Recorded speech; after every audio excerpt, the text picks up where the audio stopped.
Okay, I think we can get started. And today we are doing the mind mapping informational session slash demo. It is a exhibition put on by the Maryland Federation of Art, and I am the exhibitions manager for the Maryland Federation of Art. My name is Amani Freeman.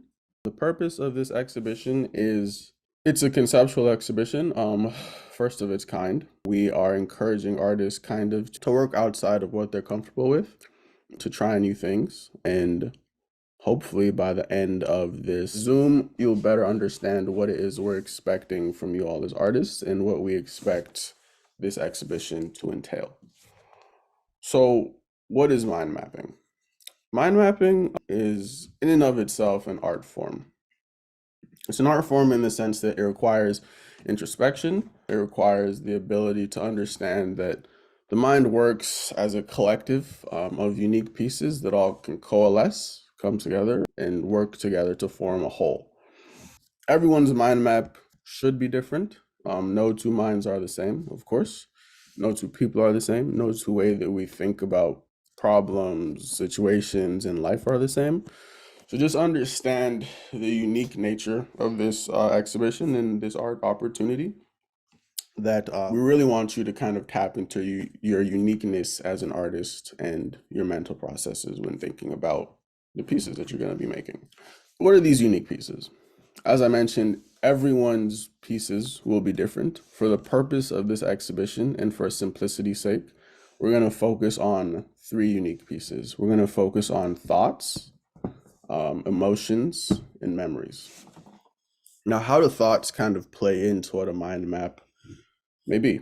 Our thoughts are how we view the world. It's our almost lens of perception for life, for situations, for ourselves, for circumstance. So understand the nature of thoughts. They can be cyclical, they can be impulsive, they can be positive, they can be negative, but they all play a role in the workings of the mind, and it's one of the pieces that we're kind of focusing on for today. Next, we have emotions. Um, we all know about emotions vary. You can have in a day you can go through a series of emotions. For the purpose of this exhibition, just understand how emotions and thoughts interplay with each other. And then that leads into memories. I think memory can be seen almost as the glue that binds thoughts and emotions. You can have memories about maybe a time in your life, a span. You can have memories about an event, a circumstance, places, people, things. But thoughts and emotions play into memories. You can't have one without the other, more or less. And like I said, these pieces, they're all unique to each of us. If perhaps in your mind map, you don't, you have thoughts, you have the emotions, but maybe not memory, draw in whatever works for you. We really want everyone to feel as if the things that I'm saying now, they're not to take them literally per se, but figuratively, in terms of like, these are not strict kind of criteria. We kind of want to point you in the right direction and get you in the correct way of thinking to go about the exhibition. So just know that even though these are the pieces that we're focusing on, they're kind of a base for you to explore and explore off of and branch off of and find what works for you. So how can we portray these artistically? We can portray these through the use of color. We know that color is it has a strong connection to emotions. It's one of the pieces that I mentioned. We have shape, color and shape are all around us. Like I'm saying, and I'm going to keep reiterating, really get in the way of thinking. And one thing that could be helpful is to just kind of, look at the world around you. There's color everywhere. There's color in every aspect of life, and that's tied into shape.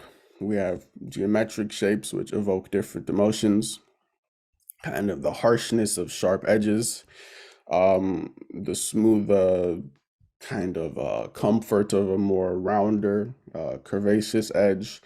We have organic shapes, which are more, I think you can see them more in life. More organic shapes are all around us, and these can play into how we can put across maybe thoughts and emotions artistically.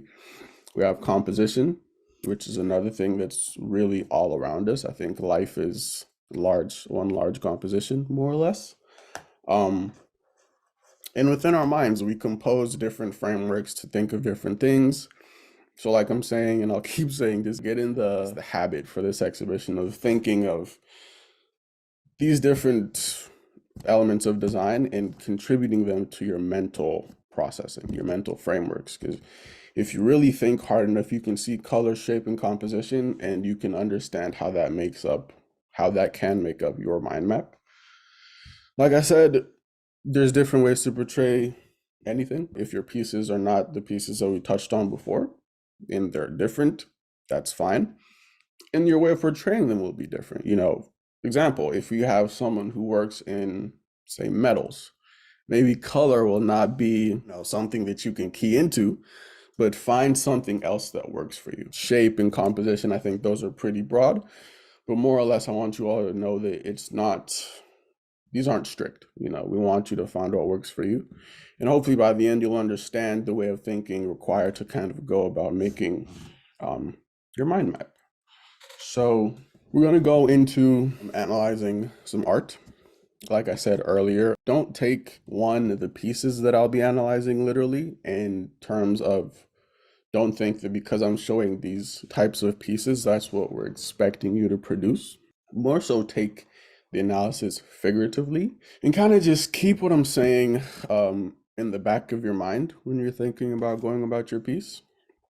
And really, we want you to feel free in your expression. So everyone's going to interpret the pieces that I'm going to put on the screen differently. Everyone's going to have their own ways of relating them to the exhibition, to the piece that they're making, and really key into that. Don't think that we want you to follow the guidelines that strictly follow the guidelines, I should say, that we're kind of putting across. Like I said, it's just getting you in the way of thinking and then giving you freedom from there.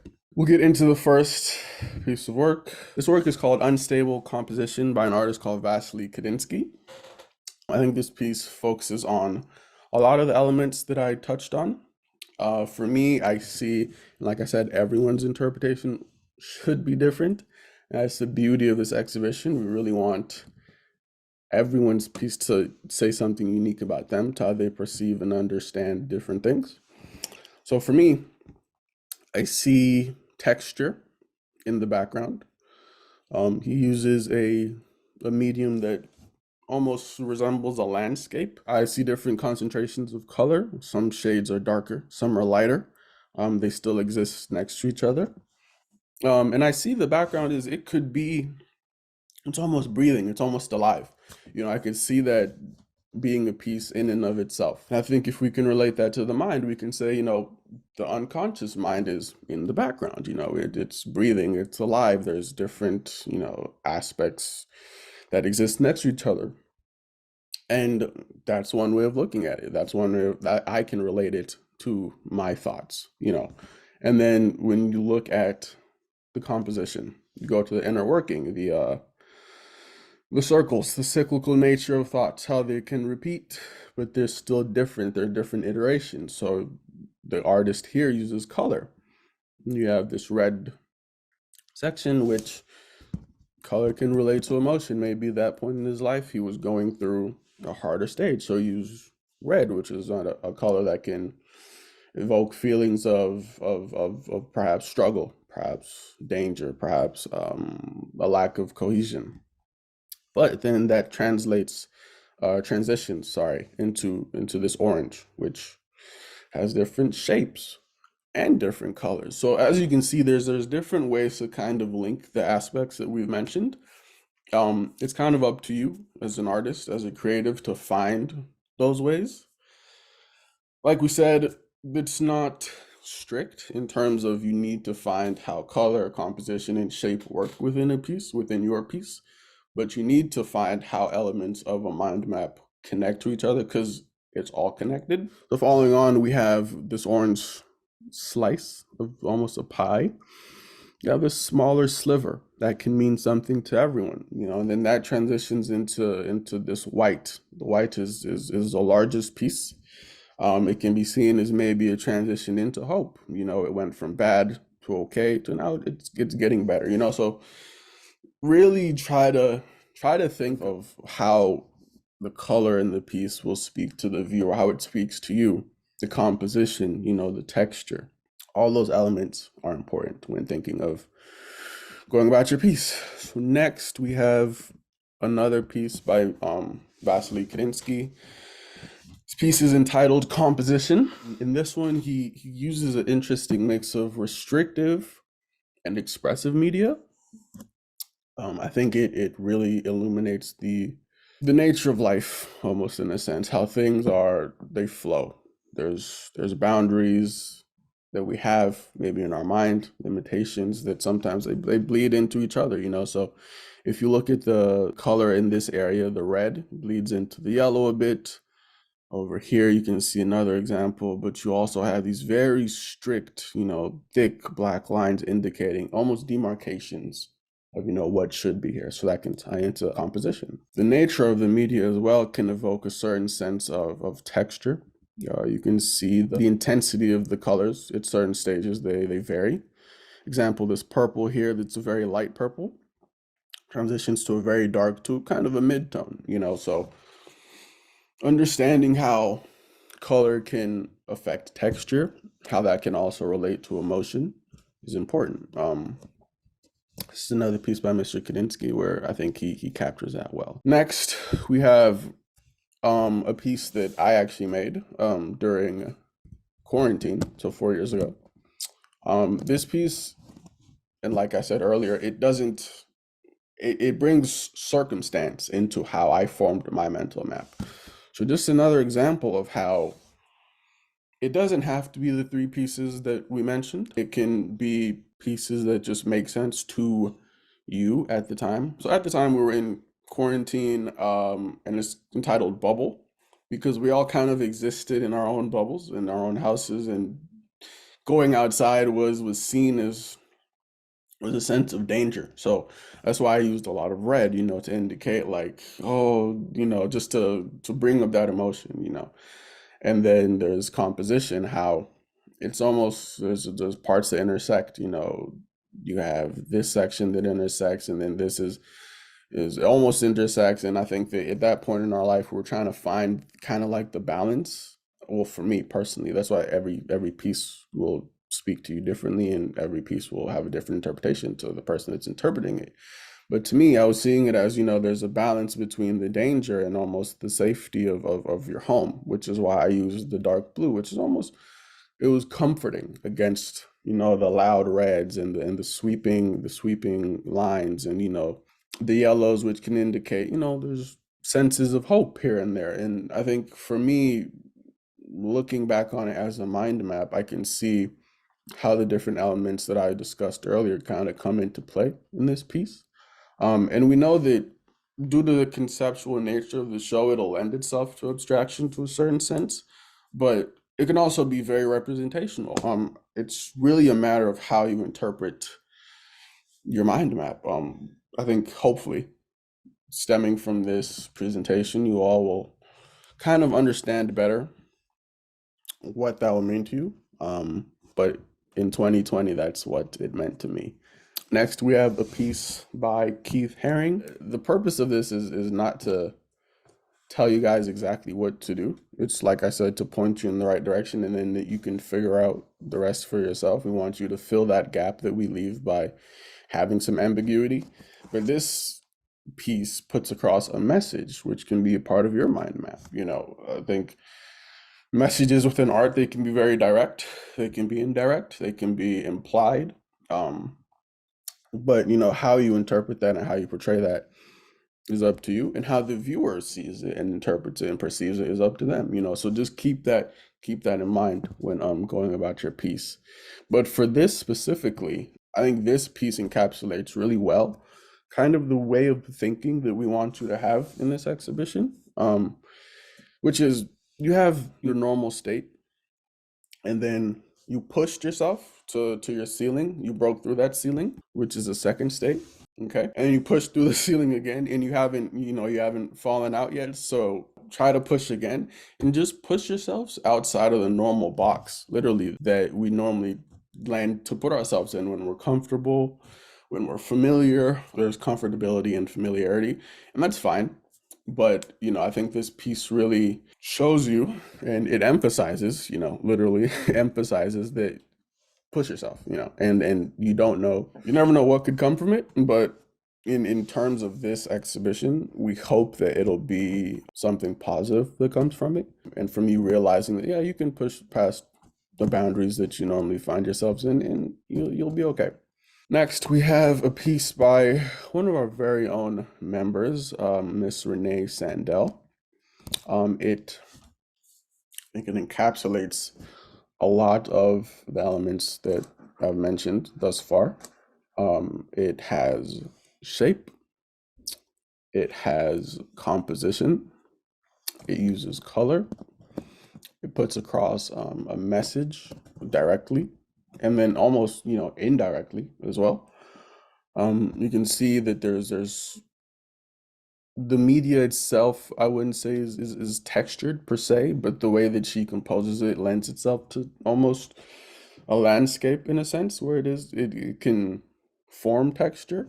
So yeah, I think there's, from the pieces that I've showed you all, there's different ways to go about thinking about your piece, composing your piece.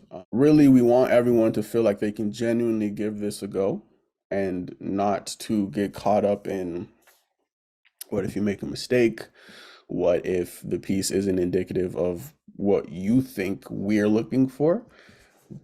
Genuinely get in the right way of thinking, and then just go for it. It'll be interesting maybe a year or two down the road when you look at the piece that you made from this exhibition, and you can almost reflect on it, because it'll be like a snapshot of your mind map. Your mind map can act as a snapshot of many things: how you're feeling, your mental state in that point in time. So yeah, we want everyone to feel like they can give it a go. So all in all, we want you to think outside of your normal box. Don't be afraid to make mistakes. That's what comes with pushing yourself.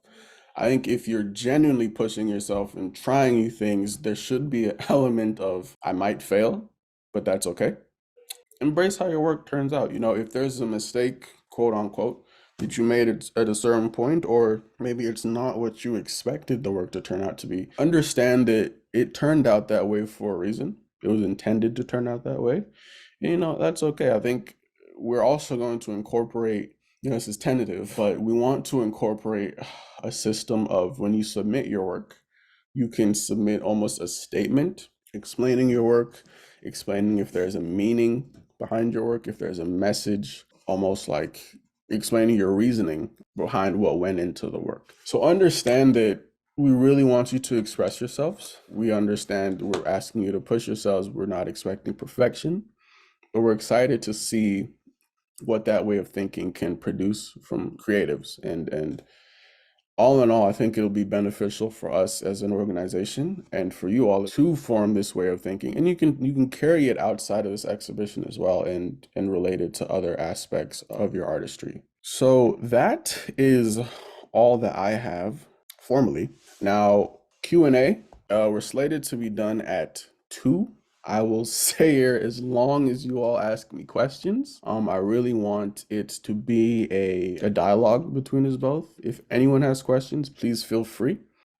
You're allowed up to 6 submissions.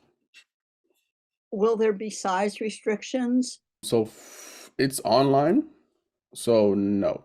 I think also that will kind of take out kind of the limitations that people may think, like in terms of, they might have to get it framed or shipped. No, this is online, so please feel free to work as large or as small as you'd like. And what's the deadline? February 7th is the deadline. Oh. The juror is a lady called Lisa Murphy. On our website, we've put out a prospectus that kind of details the exhibition. It has some juror information, and it has roughly what I was talking about today in terms of what we expect from the exhibition, what we expect from the artists. So that is all information that we have provided on the website currently. And what are the actual dates of the show?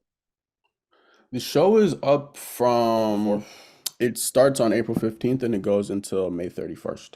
So still some time until it starts. Okay. Okay. You all take care. Have a great rest of your day. Okay, you too. Bye. Thank you.